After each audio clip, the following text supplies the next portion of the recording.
મિત્રો, વાર્તામાં આવતા નામ, પાત્ર અને ઘટના ફક્ત કાલ્પનિક છે. તેનો કોઈ પણ વ્યક્તિ, સમાજ કે ધર્મ સાથે સંબંધ નથી. આ વાર્તાનો ઉદ્દેશ સમાજમાં જાગૃતિ ફેલાવવાનો છે. મારું નામ પૂંજા છે. હું જયપુરમાં રહું છું. અત્યારે મારી ઉંમર 24 વર્ષની છે. મારા ઘરમાં મમ્મી, નાનો ભાઈ અને હું, બસ આટલા લોકો રહીએ છીએ. પપ્પાનું 3 વર્ષ પહેલાં અવસાન થઈ ગયું હતું.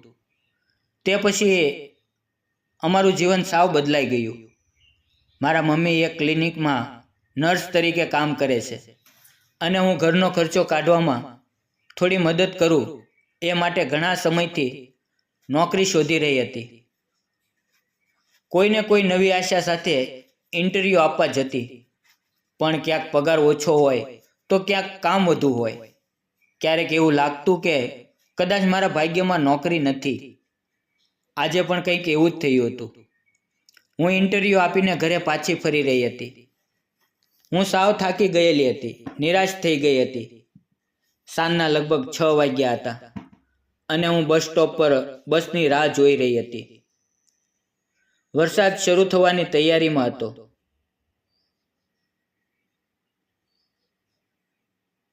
બસ આવતી હતી, પણ ખીચોખીચ ભરેલી હોવાથી હું તેમાં બેસી શકતી નહોતી. એવામાં એક સફેદ કાર મારી સામે આવીને ઊભી રહી. થોડીવાર પછી અંદરથી કાચ ખુલ્યો. અંદર એક 40 વર્ષનો વ્યક્તિ બેઠો હતો. તેણે મને પૂછ્યું, ક્યાં જવું છે? હું ઘણી વારથી જોઉં છું તમે અહીંયા ઊભેલા છો. મેં થોડું વિચાર્યું અને કહ્યું, હું બસની રાહ જોઈ રહી છું. તે વ્યક્તિ બોલ્યો, હું નવાપરા તરફ જઈ રહ્યો છું. જો તમારે તે બાજુ આવવું હોય તો મારી ગાડીમાં બેસી જાઓ. અને પહેલાં થોડી શંકા થઈ, પણ મારે ઘરે જવું હતું અને વરસાદ પણ વધી રહ્યો હતો. મેં થોડો વિચાર કર્યો અને પછી હું કારમાં બેસી ગઈ. હું પાછળની સીટ ઉપર બેઠી હતી. રસ્તામાં તેણે મારી બધી પરિસ્થિતિઓ વિશે વાત કરી. મને લાગ્યું કે આ એક સારો માણસ છે.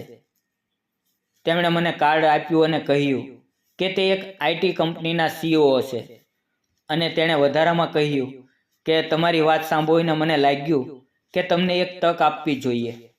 જો તમે નોકરી કરવા ઈચ્છો છો તો આવતીકાલે ઓફિસે આવી જજો. મારે એક હેલ્પરની જરૂર છે. હું ઘરે ગઈ ત્યારે મમ્મી થોડી ચિંતામાં પડી ગઈ હતી.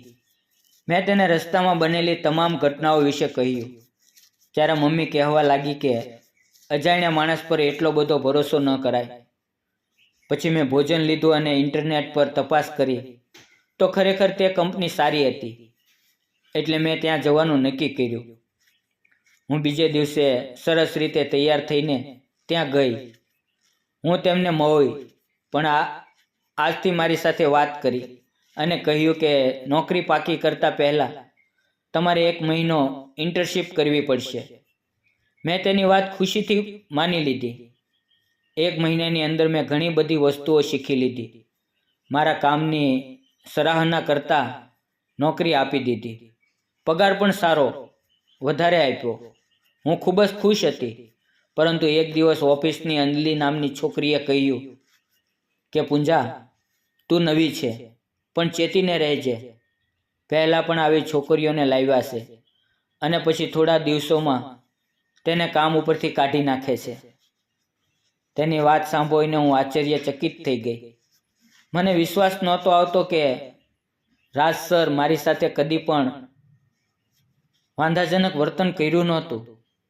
થોડા દિવસ પછી શનિવારે રાજ સરનો ફોન કરીને કહ્યું, અત્યારે જરૂરી કામ છે, તું ઓફિસે આવી જા.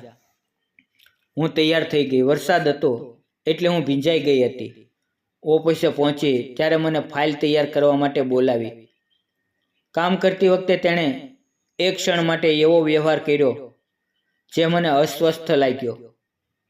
પછી ધીમેથી કહ્યું, જો તું મારી વાત માનાતો તારી નોકરી પાકી થઈ જશે અને પગાર પણ વધશે.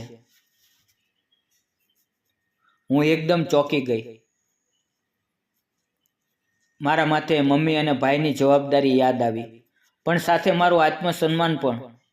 આખી રાત વિચાર કર્યા પછી બીજે દિવસે મેં નક્કી કર્યું કે કોઈ પણ લાલચ માટે હું મારા સિદ્ધાંત નહીં છોડું. મેં રાજ સરને સ્પષ્ટ કહ્યું, માફ કરશો સર, પણ આ રીતે નહીં. તે દિવસ પછી મને ખાસ કામ આપવાનું બંધ થયું. કેટલાય દિવસ પછી તેણે કહ્યું, કંપનીનું એક મોટું કામ છે, 3 દિવસ ફાર્મ હાઉસ આવવું પડશે. હું ત્યાં ગઈ. મીટિંગ પૂરી થયા પછી બધા જ લોકો જતા રહ્યા.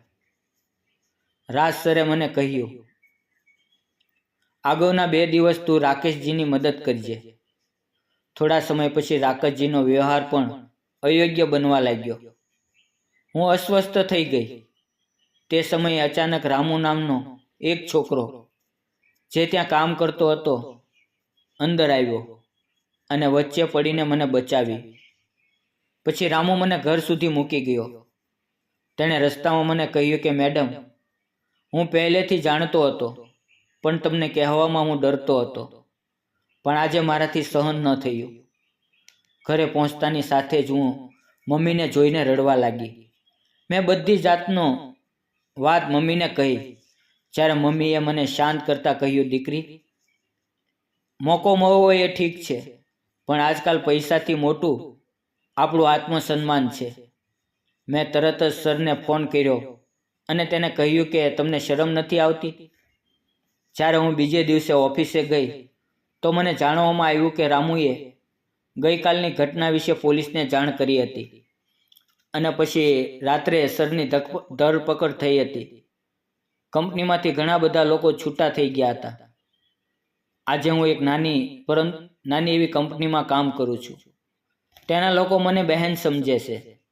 હું, મારી મમ્મી, ભાઈ હવે શાંતિથી જીવીએ છીએ. મિત્રો, આ વાર્તાનો સ્પષ્ટ સંદેશ, જીવનમાં ઘણીવાર મુશ્કેલીઓ આવે છે, લાલચ પણ આવે છે, પણ જે પોતાનું આત્મસન્માન જાળવી રાખે છે, અંતે એ જ જીતે છે. મિત્રો, વાર્તા પસંદ આવે તો વિડીયોને લાઇક અને ચેનલને સબસ્ક્રાઈબ જરૂર કરજો. ફરી મળશું એક નવી વાર્તા સાથે. ત્યાં સુધી આવજો. વિડીયો પૂરો જોવા બદલ આપ સૌ મિત્રોનો દિલથી ખૂબ ખૂબ ધન્યવાદ મિત્રો.